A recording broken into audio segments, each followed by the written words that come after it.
असं पाणी टाकून हात धुवून घेतात, मग सगळे जंतू जर्म्स मरून जातात का? नाही.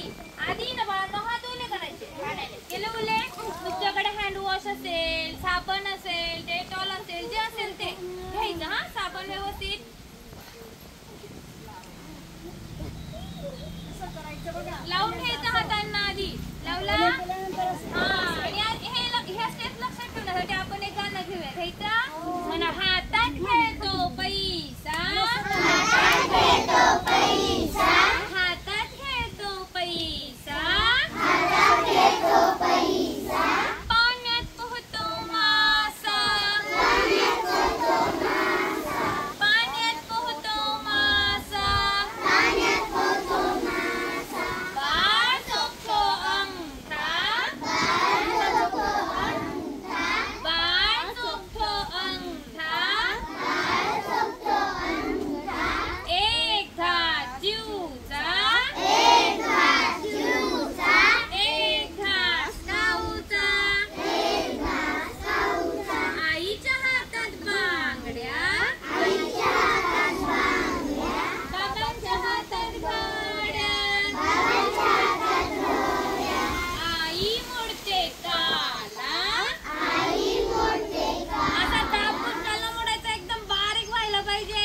आई मोडते काला, आई मोडते काला, दादा धुतो हात, दादा धुतो हात, हातावर पाणी नळ बीळ चालू असेल किंवा नसेल तर काही मग यानं पाणी घ्यायचं. हा, आणि स्वच्छ हात धुवून टाकायचे. आणि हात धुतल्यानंतर तुम्ही काय करता, असे कपड्यांना असं पुसून घेता. पुसून नाही घ्यायचे, ते असे हवेत वाळू द्यायचे. कारण सांगू, कारण आपले कपडे स्वच्छ राहत नाही. आपण कुठेही बसतो, घाण बसते, त्याच्यावर जंतू असतात. त्याच्यामुळे हात धुतले का असे कपड्यांना पुसायचे नाही, त्याचे झटकून घ्यायचे आणि असे हवेत वाळू द्यायचे. किंवा घरी आपल्याकडे स्वच्छ रुमाल असेल तर रुमालाला पुसायचे, नसेल तर मग असे कोरडेच वाळून जातात. काय 2 मिनिटात असे झटकले का लगेच वाळून जातात. अशा प्रकारे सगळ्यांनी गाणं म्हणत म्हणत हात धुवायचे. बघा, हे नखांमध्ये पण घाण असते, हा, इथे घाण असते, ह्या बेचांमध्ये पण घाण असते, इथं इथपर्यंत सुद्धा हात धुवायचा असतो. असा स्वच्छ हात धुवायचा गाणं म्हणत म्हणत, म्हणजे घाण राहत नाही. आता केव्हा केव्हा धुवायचे, केव्हा केव्हा हात धुवायचे, असं करायचं म्हणजे फक्त हे धुवायचे. आता केव्हा केव्हा धुवायचे आपल्याला. चोळायचं आहे. आपण बाहेरून घरी गेल्यानंतर पहिले आपले हात स्वच्छ धुवायचे आहे.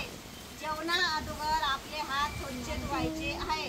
बाहेर आपण टॉयलेटला जातो, टॉयलेटून आल्यावर आपले हात साबणाने स्वच्छ धुवायचे आहे. बरोबर ना? सगळ्यांनी व्यवस्थित हात धुवूनच सगळे काम करायचे. आणि बरेचसे मुलं टॉयलेटला जाताना पाणी घेऊन जात नाही, हा, तिकडून आल्यावर स्वच्छ हात धुवत नाही, मग घाण वास येतो आणि वेगळ्या वेगळ्या प्रकारचे आजार होतात. त्याच्यामुळे जेव्हा तुम्ही टॉयलेटला जाणार तेव्हा पाणी घेऊन जायचं. तिकडून आल्यानंतर स्वच्छ साबणाने, साबण नसेल तर नुसती माती घेतली, राख घेतली, स्वच्छ धुवून टाकले तरी चालेल. दगडावर असा घासून घेतला, हात नाहीच काही तर दगडावर नुसता घासून घेतला तरी चालेल. नख कापायचे, नखांमध्ये ती धूळ जाते, घाण जाते. तेच जेवताना कोणाचे नख मोठे, बरोबर आहे ना? नख कोणाकोणाचे मोठे दाखवा बरं, दाखवा. नख कोणाचे मोठे.